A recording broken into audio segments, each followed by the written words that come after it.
Hello welcome back to my YouTube channel. So this is Karthik signing in. ನಾನು ತುಂಬ ಚೆನ್ನಾಗಿದ್ದೀನಿ, ನೀವು ತುಂಬ ಚೆನ್ನಾಗಿದ್ದೀರಾ ಅಂತ ಅನ್ಕೋತೀನಿ. ಸೊ ಮೊದಲಿಗೆ ಎಲ್ಲರಿಗೂ ಥ್ಯಾಂಕ್ಸ್ ಹೇಳ್ತಾ ನಾನು ವೀಡಿಯೋನ ಸ್ಟಾರ್ಟ್ ಮಾಡ್ತೀನಿ.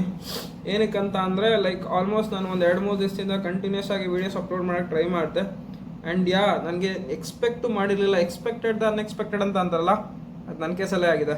ಸೊ ಆಲ್ಮೋಸ್ಟ್ ನಾನು ಒಂದು 2 ದಿವಸದಿಂದ ನಾನು ನಿಜವಾಗ್ಲೂ ಆ ನಂಬರ್ಸ್ ಇದೆಯಲ್ಲ, ಯೂಟ್ಯೂಬಲ್ಲಿ ಅನಾಲಿಟಿಕ್ಸಲ್ಲಿ ನಂಬರ್ಸ್ ಬರುತ್ತಲ್ಲ, ಆ ನಂಬರ್ಸ್ ನೋಡ್ಬಿಟ್ಟು ನಿಜವಾಗ್ಲೂ ಸೈಕಾಗ್ಬಿಟ್ಟಿದ್ದೀನಿ ಕಣ್ರಿ. ಏನಕ್ಕಂತ ಅಂದರೆ ಏನೋ ಒಂದು ವೀಡಿಯೋಸ್ ಒಂದು ಶಾರ್ಟ್ ಅಪ್ಲೋಡ್ ಮಾಡಿರ್ತೀನಿ ಅಂತ ಅಂದ್ಕೊಳ್ಳಿ. ಶಾರ್ಟ್ ಆಯಿತಾ, ಶಾರ್ಟ್ಸ್ ಓಕೆನಾ. ಆಮೇಲೆ ಮತ್ತೆ ಏನೇನೋ ತಪ್ಪು ತಿಳ್ಕೊಬೇಡಿ, ನಾಟಿ ಬಾಯ್ಸ್.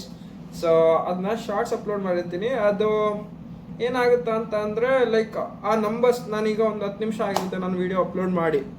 ಅದಾದಮೇಲೆ ನಾನು ಅದು ಅಪ್ಲೋಡ್ ಮಾಡಿ ಆಗಿದ್ಮೇಲೆ 10 ನಿಮಿಷ ಆದಮೇಲೆ ಎಷ್ಟು ವ್ಯೂ ಆಗಿದೆ ನೋಡೋಣ, ಎಷ್ಟು ವ್ಯೂ ಆಗಿದೆ, ಹೋಗಿದ್ಯಾ, ರೀಚ್ ಆಗಿದೆಯಾ, ಎಲ್ಲರಿಗೂ ರೀಚ್ ಆಗಿದೆಯಾ ಅಂತ ಎಲ್ಲ ನಿಜವಾಗ್ಲೂ ಸೈಕಾಗ್ಬಿಡ್ತೀನಿ. ನನಗೆ ಇವಾಗ ಅರ್ಥ ಆಗ್ತಾಯಿದೆ ಯೂಟ್ಯೂಬ್ ಕ್ರಿಯೇಟರ್ಸ್ದು ಕಷ್ಟ ಏನು ಅಂತ. ಒಂದು ವಿಡಿಯೋ ಮಾಡೋದು ಅಷ್ಟೊಂದು ಈಸಿ ಇಲ್ಲ. ಯಾಕೆ ಅಂದರೆ ಎಲ್ಲರಿಗೂ ಆ ಕ್ಯಾಮ್ರಾ ಮುಂದೆ ನಿಂತ್ಕೊಂಡು ನಿಜವಾಗ್ಲೂ ನಾವು ಕ್ಯಾಮ್ರಾ ಮುಂದೆ ನಿಂತ್ಕೊಂಡು ಮಾತಾಡೋದು ತುಂಬ ಈಸಿ ಅನ್ಕೋತೀವಿ. ನಿಜವಾಗ್ಲೂ ಈಸಿ ಇಲ್ಲ, ಅದು ಮಾಡೋರಿಗೆ ಆ ಕಷ್ಟ ಗೊತ್ತಿರುತ್ತೆ. ಇವಾಗ ನನಗೆ ಅರ್ಥ ಆಗ್ತಿದೆ. ನಾನೇನೋ ಒಂದು ವಿಡಿಯೋ ಅಪ್ಲೋಡ್ ಮಾಡೋಕ್ಕೆ ಟ್ರೈ ಮಾಡ್ತಿರ್ತೀನಿ.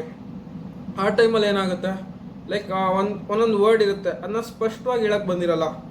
ಆ ಸ್ಪಷ್ಟವಾಗಿ ಹೇಳಕ್ಕೆ ಬರದೇ ಇದ್ದಾಗ ಏನಾಗುತ್ತೆ, ಅದು ಮತ್ತೆ ಟ್ರಾಲ್ ಆಗುತ್ತೆ ಅಂತ ಅವನಿಗೆ ತುಂಬ ಫಿಯರ್ ಇರುತ್ತೆ, ಮನಸ್ಸಲ್ಲಿ ತುಂಬ ಭಯ ಇರುತ್ತೆ. ಈಗ ಕಂಟೆಂಟ್ ಕ್ರಿಯೇಷನ್ ಎಷ್ಟು ಕಷ್ಟ ಆಗಿದೆ ಅಂತ ಅಂದರೆ ಆ ಫುಟ್ವಾಲ್ಸ್, ಆ ವಿಡಿಯೋಗೆ, ಆ ಕಂಟೆಂಟ್ಗೆ ಫುಟ್ವಾಲ್ಸ್ ತರಿಸೋದು ಅಷ್ಟು ಈಸಿ ಇಲ್ಲ.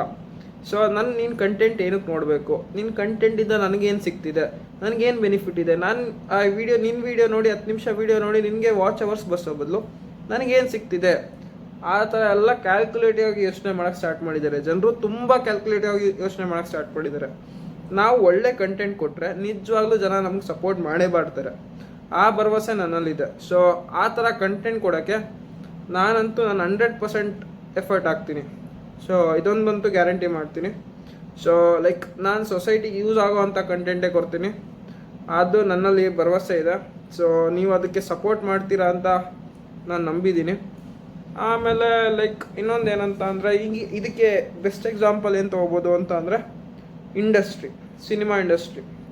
ಸೊ ಮುಂಚೆ ಏನಾಗಿತ್ತು, ಎಷ್ಟು ಫಿಲಮ್ ಬರ್ತಿತ್ತು, ವರ್ಷಕ್ಕೆ ಎಷ್ಟು ಫಿಲಮ್ ರಿಲೀಸ್ ಆಗ್ತಿತ್ತು, ವರ್ಷಕ್ಕೆ ಎಷ್ಟು ಫಿಲಮ್ ಹಿಟ್ಟಾಗ್ತಿತ್ತು. ಇವಾಗ ಬೆರಳಣಿಕೆ ಅಷ್ಟು ಫಿಲಮ್ ರಿಲೀಸ್ ಆಗ್ತಿದೆ, ಅಷ್ಟು ಫಿಲಮ್ ಹಿಟ್ಟಾಗ್ತಿದೆ, ಬೆರಳಣಿಕೆ ಅಷ್ಟು ಫಿಲಮ್ ಹಿಟ್ಟಾಗ್ತಿದೆ, ಯಾವ ಫಿಲಮು ಓಡ್ತಿಲ್ಲ.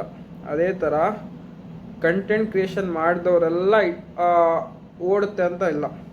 ಒಳ್ಳೆ ಕಂಟೆಂಟ್ ಕೊಟ್ಟ ಜನರು ನಿಜವಾಗ್ಲೂ ಇಷ್ಟಪಡ್ತಾರೆ, ನಿಜವಾಗ್ಲೂ ನಿನ್ನ ಸಪೋರ್ಟ್ ಮಾಡ್ತಾರೆ. ಒಂದು ಒಳ್ಳೆ ಕಂಟೆಂಟ್ ಕೊಟ್ಟಿಲ್ವಾ, ಓದ್ಯಾ ಪುಟ್ಟ ಬಂದ್ಯಾ ಪುಟ್ಟ ಅಂತ ಅಂದ್ಬಿಟ್ಟು ಮನೆಗೆ ಹೋಗ್ತಾ ಇರ್ಬೇಕಷ್ಟೆ.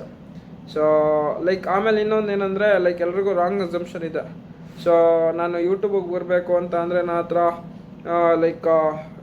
360 ಡಿಗ್ರಿ ಇನ್ಸ್ಟಾ 360 ಇರಬೇಕು, ಒಂದು ಒಳ್ಳೆ ಕ್ಯಾಮ್ರಾ ಇರಬೇಕು. ಇಲ್ಲ ಸರ್, ನನ್ನ ಹತ್ರ ಇರೋದು 15,000 ರೂಪಾಯಿ ಫೋನ್ ಸರ್, ಅದರಲ್ಲೇ ಕಂಟೆಂಟ್ ಕ್ರಿಯೇಷನ್ ಮಾಡ್ತಿದ್ದೀನಿ. ಕ್ಯಾಮ್ರಾ ಆವ್ರೇಜ್ ಆಗಿದೆ, ಚೆನ್ನಾಗಿದೆ, ವರ್ಕ್ ಆಗ್ತಿದೆ, ಅದರಲ್ಲೇ ನಾನು ವೀಡಿಯೋ ಮಾಡಿಬಿಡ್ತಾ ಇದ್ದೀನಿ. ಸೊ ಅದೇ ವೀಡಿಯೋನ ನಿಮ್ಗೆ ಅಪ್ಲೋಡ್ ಮಾಡ್ತಿರೋದು, ಅದೇ HD ಕ್ವಾಲಿಟಿಯಲ್ಲಿ ಬರ್ತಿದೆ. ಸೊ ನನಗೇನು ಕಂಟೆಂಟ್ ಓಡ್ತಿದ್ಯಾ ಅದಕ್ಕೆ ಅದಾದಮೇಲೆ ಅಪ್ಗ್ರೇಡ್ ಮಾಡೋಕ್ಕೆ ಟ್ರೈ ಮಾಡ್ತೀನಿ ಹೊರತು. ಸೊ ನನ್ನ ಹತ್ರ ಇರೋ ರಿಸೋರ್ಸಸ್ಸಲ್ಲೇ ನಾನು ನಿಮಗೆ ಕಂಟೆಂಟ್ ಕೊಡೋಕ್ಕೆ ಟ್ರೈ ಮಾಡ್ತೀನಿ. ಸೊ ಅದಕ್ಕೋಸ್ಕರ ಇನ್ವೆಸ್ಟ್ ಮಾಡ್ತಿಲ್ಲ ನಾನು. ಮಾಡೋಣ, ಅದನ್ನು ಮಾಡೋಣ, ಇನ್ವೆಸ್ಟ್ ಮಾಡಿನೂ ಮಾಡೋಣ. ಒಂದು ಒಳ್ಳೆ ರೀಚ್ ಬಂದಾದಮೇಲೆ ಸೊ ಜನಕ್ಕೆ ಹೇಗಿಷ್ಟ ಆಗುತ್ತೆ ಆ ಥರ ವೀಡಿಯೋಸ್ ಕೊಡೋಕ್ಕೆ ಟ್ರೈ ಮಾಡ್ತೀನಿ. ಬಟ್ ನಾನು ನನ್ನ ಯೂಟ್ಯೂಬ್ ಜರ್ನಿ ಸ್ಟಾರ್ಟ್ ಮಾಡಿದ್ದು whatever the resource that I have, within those resources only I have started my YouTube journey. So if you want to come to the YouTube community, you can really come to the YouTube community. So there is nothing that you should be having this, you should be having that. So whatever you have within those resources, you can start your YouTube journey. So this is what my opinion is. So YouTube welcomes everyone to the YouTube community. But the thing is, so there are few guidelines that you're supposed to follow in the YouTube.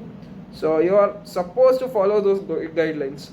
So ಆ guidelines follow ಮಾಡಿಲ್ಲ ಅಂತ ಅಂದರೆ ನಿಜವಾಗ್ಲೂ YouTube ಕಮ್ಯುನಿಟಿಲಿ ಬದುಕೋಕ್ಕಾಗಲ್ಲ. So ಹಂಗೆ ಒಂದು ಒಳ್ಳೆ content ಕೊಡ್ತಿದ್ರೆ ನಿಜವಾಗ್ಲೂ ಜನ ನನ್ನ ಬೆಳೆಸ್ತಾರೆ ಅಂತ ಅನ್ನೋ ನಂಬಿಕೆಯಿಂದ ಆಸೆಯಿಂದ ಈ ವಿಡಿಯೋನ ಇಲ್ಲಿಗೆ ಎಂಡ್ ಮಾಡ್ತೀನಿ. ಮತ್ತೆ ಸಿಗೋಣ ಒಂದು ಒಳ್ಳೆ ಕಂಟೆಂಟ್ ಜೊತೆ. ಅಲ್ಲಿ ತನಕ stay tune, take care, bye, love you.